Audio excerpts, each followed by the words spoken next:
ಮುಖಕ್ಕೆ ಒಳ್ಳೆ ಕಾಂತಿ ಸಿಗಲು, ಹಾಗೆ ಇವಾಗ ತುಂಬ ಬಿಸಿಲಲ್ಲ, ಬಿಸಿಲಿಗೆ ಹೋಗಿ ಬಂದು ಮುಖ ಕೈ ಎಲ್ಲ ಕಪ್ಪಾದಾಗ ಈ ಹೋಮ್ ರೆಮಿಡಿಯನ್ನು ಸಿಂಪಲ್ಲಾಗಿ ನಿಮಗೆ ಮಾಡ್ಬೋದು. ಇದನ್ನು ಮನೆಯಲ್ಲೇ ಟ್ರೈ ಮಾಡಿ ನೋಡಿ. ಬೀಟ್ರೂಟ್ ತಗೊಳ್ಳಿ, ಅದರ ಸಿಪ್ಪೆಯನ್ನು ತೆಗೆದು ಬೀಟ್ರೂಟನ್ನು ಇದೇ ರೀತಿ ತುರಿದು ಇದನ್ನು ಪ್ರೆಸ್ ಮಾಡಿ ಬೀಟ್ರೂಟಿದ್ದು ಜ್ಯೂಸು ಮಾತ್ರ ಒಂದು ಬೌಲಿಗೆ ತಗೊಳ್ಳಿ.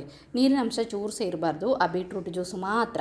ಇದಕ್ಕೆ ನಾವು ಕಡಲೆ ಹಿಟ್ಟು ಅಥವಾ ಮುಲ್ತಾನಿ ಮಿಟ್ಟಿಯನ್ನು ಮಿಕ್ಸ್ ಮಾಡಿ ಪ್ಯಾಕ್ ಥರ ಮಾಡಿಕೊಂಡು ಮುಖಕ್ಕೆ, ನಮ್ಮ ಕೈಗೆ, ಕುತ್ತಿಗೆಗೆಲ್ಲ ಹಚ್ಚಿ ಅರ್ಧ ಗಂಟೆ ಬಿಟ್ಟು ಚೆನ್ನಾಗಿ ಕ್ಲೀನ್ ಮಾಡಿದರೆ ಮುಖಕ್ಕೆ ಒಳ್ಳೆ ಕಾಂತಿ ಬರುತ್ತೆ. ಅದೇ ರೀತಿ ಬಿಸಿಲಿಗೆ ಕಪ್ಪಾದ್ದೆಲ್ಲ ಹೋಗುತ್ತೆ.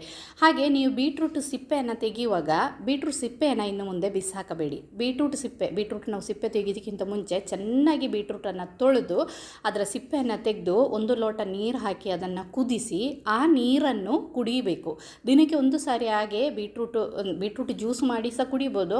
ಮತ್ತು ನಾವು ಬೀಟ್ರೂಟ್ ಸಿಪ್ಪೆಯನ್ನು ಬಿಸಾಕದೆ ಆ ಸಿಪ್ಪೆಯನ್ನು ಸಹ ಕುದಿಸಿ ಅದರ ನೀರನ್ನು ಡೈಲಿ ಕುಡಿಯೋದ್ರಿಂದ ಸಹ ನಮ್ಮ ಚರ್ಮಕ್ಕೆ ಒಳ್ಳೆ ಕಾಂತಿ ಬರುತ್ತೆ, ಬ್ಲಡ್ ಜಾಸ್ತಿ ಆಗುತ್ತೆ. ಹಿಮೋಗ್ಲೋಬಿನ್ ಕಮ್ಮಿ ಇದ್ದವರಿಗೆ ಹಿಮೋಗ್ಲೋಬಿನ್ ಜಾಸ್ತಿ ಆಗುತ್ತೆ. ಅದೆಲ್ಲ ತುಂಬ ಒಳ್ಳೆಯದು. ಬೀಟ್ರೂಟ್ ಜ್ಯೂಸು ಕುಡಿದ್ರಂತೂ ನಮ್ಮ ಸ್ಕಿನ್ನಿಗೆ ಒಳ್ಳೆ ಗ್ಲೋ ಬರುತ್ತೆ. ಈಗ ABC ಜ್ಯೂಸ್ ಎಲ್ಲ ಕುಡಿತಾರೆ ನೋಡಿ, ಡೈಲಿ ಬ್ಲಡ್ ಎಲ್ಲ ಜಾಸ್ತಿ ಆಗಲಿಕ್ಕೆ, ಅಂಥವರ ಸ್ಕಿನ್ನೆಲ್ಲ ಒಳ್ಳೆ ಒಳೆಯುತ್ತೆ ನೋಡಿ. ಈ ಬೀಟ್ರೂಟ್ ಜ್ಯೂಸು ಕುಡಿಯೋದ್ರಿಂದ ಒಳ್ಳೆಯದಾಗುತ್ತೆ ನೋಡಿ. ನಾನಿವಾಗ ಪ್ಯಾಕನ್ನು ಹಚ್ತಾ ಇದ್ದೀನಿ ನನ್ನ ಮುಖಕ್ಕೆ. ನಾನು ಇದಕ್ಕೆ ಕಡಲೆ ಹಿಟ್ಟನ್ನು ಹಾಕಿದ್ದು. ಕಡಲೆ ಹಿಟ್ಟು ಬದಲು ನಿಮಗೆ ಮುಲ್ತಾನಿ ಮಿಟ್ಟಿ ಆದರೂ ಆಗುತ್ತೆ. ನಿಮ್ಮ ಹತ್ರ ಇದೆರಡೂ ಇಲ್ಲ ಅಂದರೆ ಬೀಟ್ರೂಟ್ ಜ್ಯೂಸಿಗೆ ಸ್ವಲ್ಪ ಇನ್ಸ್ಟೆಂಟ್ ಕಾಫಿ ಪೌಡ್ರನ್ನು ಹಾಕಿ ಚೆನ್ನಾಗಿ ಮಿಕ್ಸ್ ಮಾಡಿ ಅದರಿಂದ ಮಸಾಜ್ ಕೊಟ್ಟರೂ ಸಾಕಾಗುತ್ತೆ. ಟ್ರೈ ಮಾಡಿ.